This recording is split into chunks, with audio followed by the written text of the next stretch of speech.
Hello అండి, నేను doctor Sandhya Deepika Uruganti, consultant 49 fertility centre Secunderabad branch అండి. సో నేను ఈరోజు మీతో ఐవీఎఫ్లో అతి ముఖ్యమైన ప్రక్రియ కంట్రోల్డ్ ఓవేరియన్ స్టిమ్యులేషన్ అంటాము. అంటే ఎగ్స్ పెరగడానికి ఇంజెక్షన్ ఇచ్చే ప్రక్రియ ఉంటుంది. దాని గురించి డీటెయిల్డ్గా చెప్తాను. సో మామూలుగా ఐవీఎఫ్ సైకిల్లో ఏంటి అంటే ఫస్ట్ మనం ఎగ్స్ ఎలా ఉన్నాయి, గర్భాశయం ఎట్లా ఉంది, అండాశయాలు ఎట్లా ఉన్నాయి, ఇవన్నీ ఎట్లా ఉన్నాయో చూడడానికి ఒక బేసిక్ డే టు స్కాన్ అనేది చేస్తాము. ఆ రోజు ఆ స్కాన్లో ఏమేమి చూస్తాము అంటే ఎగ్స్ కౌంట్ ఎంత ఉంది, ఎగ్స్ ఏ సైజులో ఉన్నాయి, ఇంకేమైనా అదర్ ఇష్యూస్ లైక్ ఎండోమెట్రియం అనేది షెడ్ అవుతుందా లేదా, ఇవన్నీ మనం అబ్జర్వ్ చేస్తాం. సో ఇవన్నీ టెస్ట్ చూసుకున్నాక హస్బెండ్ సిమెన్ ఎనాలిసిస్ కూడా మనం ఆ రోజు టెస్ట్ చేస్తాం. సో ఈ తర్వాత మనం హార్మోన్ టెస్ట్ అనేవి ఇస్తాం అన్నమాట. ఏం హార్మోన్స్ ఇస్తాం యూజువల్గా అంటే FSH అని, follicle stimulating hormone, LH luteinizing hormone, oestrogen, progesterone. ఈ 4 హార్మోన్స్ ఆ రోజు టెస్ట్ చేస్తాం. ఎందుకు టెస్ట్ చేస్తాము అంటే అవన్నీ బేస్ లైన్లో ఉన్నాయో లేదో చూసుకుంటాం అన్నమాట. సో చూసుకున్న తర్వాత మీ ఏజ్, మీ antral follicular count, egg count ఎంత ఉంది, దాన్ని బట్టి అకార్డింగ్గా మీ వెయిట్, ఇవన్నీ దృష్టిలో ఉంచుకొని డోస్, ఇంజెక్షన్ డోస్ అనేది క్యాలిక్యులేట్ చేసుకుంటాం. సో ఒకసారి ఇంజెక్షన్ డోస్ క్యాలిక్యులేట్ చేసుకున్నాక ఏ రకమైన ఇంజెక్షన్స్ అంటే గొనడోట్రోపిన్స్ అని ఇంజెక్షన్స్ ఉంటాయి, అవి మీకు ఏ రకమైనది ఇవ్వాలి, RFSH అంటే రికాంబినెంట్ FSH ఇవ్వాలా, లేకపోతే HMG ఇంజెక్షన్ ఇవ్వాలా, అవి డిసైడ్ చేసుకుని ఆ ఇంజెక్షన్స్ అనేది స్టార్ట్ అవుతాయండి.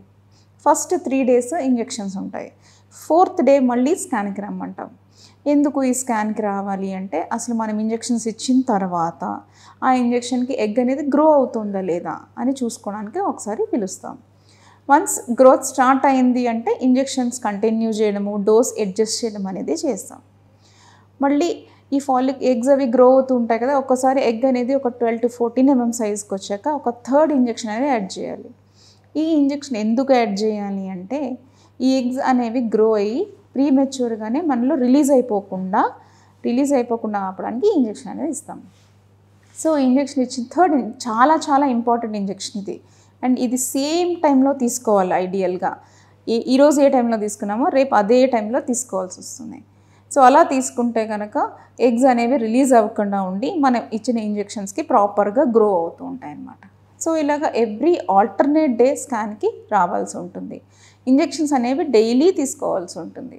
So once injections 3rd injection continue అయ్యాక మరి డే 9, డే 10 ఆ టైంకి ఎగ్స్ అనేవి మంచి మెచ్యూర్ స్టేజ్కి వచ్చాయా లేదా, ఎన్ని ఎగ్స్ అలా గ్రో అయ్యాయి, అవన్నీ అబ్జర్వ్ చేస్తాం. సో ఇవన్నీ గ్రో అయిన తర్వాత మళ్ళీ E2, P4, LH అని 3 హార్మోన్స్ టెస్ట్ చేస్తాం. ఎందుకు టెస్ట్ చేస్తాము అంటే ఈ ఎగ్స్ గ్రో అయిన దానికి తగ్గట్టుగా ఈ హార్మోన్స్ పెరుగుతున్నాయా లేదా, అండ్ అన్ని LH అనేది కంట్రోల్లో ఉందా లేదా. సో ఇవి టెస్ట్ చేయడానికి 3 హార్మోన్స్ చూస్తాం. సో ఆ రోజు మనం ట్రిగర్ ఇంజెక్షన్ అనేది కూడా ఇస్తాం. ఇది చాలా ఇంపార్టెంట్ ఇంజెక్షన్. ఈ మొత్తం IVF సైకిల్ అవుట్పుట్ని డిసైడ్ చేసేది ఆ ట్రిగర్ ఇంజెక్షన్.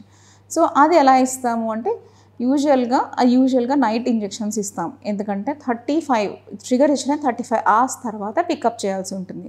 ఈ టైమింగ్ ఏమాత్రం అటు ఇటు అయినా కూడా ఎగ్స్ మనకి ఎంటీ ఫాలికల్స్ అంటాం, ఎగ్స్ ఫాలికల్లో ఎగ్ అనేది లేకుండా పోతుంది. ఈ మొత్తం ఇంజెక్షన్ ఇచ్చిన దానికి వాల్యూ ఉండకుండా పోతుంది అనమాట. సో ఈ ట్రిగర్ ఇంజెక్షన్ కరెక్ట్గా టైంకి తీసుకోవడం అనేది చాలా ఇంపార్టెంట్. సో ఒక్కసారి ఈ ట్రిగర్ ఇంజెక్షన్ ఇచ్చిన తర్వాత 36-35 hours తర్వాత ఎగ్ పికప్ అనేది చేస్తాం. సో ఈ మధ్యలో మనం ఇంకొక టెస్ట్ కూడా చేస్తాం. మనం ఇచ్చిన ట్రిగ్గర్ బట్టి ఒకవేళ మనం ఎగోనిస్ట్ ట్రిగ్గర్ అనేది ఇచ్చామనుకోండి, LH కిట్లో పాజిటివ్ వచ్చిందా లేదా అంటే ట్రిగ్గర్ అనేది యాక్ట్ చేసి LH అనే హార్మోన్ రైజ్ అయిందా లేదా అని చూడడానికి ఇంకొక టెస్ట్ చేస్తాం. అది యూరిన్ టెస్ట్ ఉంటుంది యూజువల్గా, అది మన హాస్పిటల్లో అదే చేస్తాము. సో అది పాజిటివ్ వచ్చింది అంటే ఓకే మన ట్రిగ్గర్ యాక్ట్ చేసింది అని మనకి అర్థమవుతుంది అనమాట. సో ఈ ట్రిగర్ ఇంజెక్షన్ అనేది చాలా ఇంపార్టెంట్. పేషెంట్స్ అందరూ కూడా చాలా కరెక్ట్గా ఏ టైం చెప్తే ఆ టైంకి తీసుకోవడం ఇంపార్టెంట్ అనమాట. సో ఇవన్నీ అయిన తర్వాత 36-35 hours తర్వాత ఎగ్ పికప్ అనేది జరుగుతుంది అనమాట.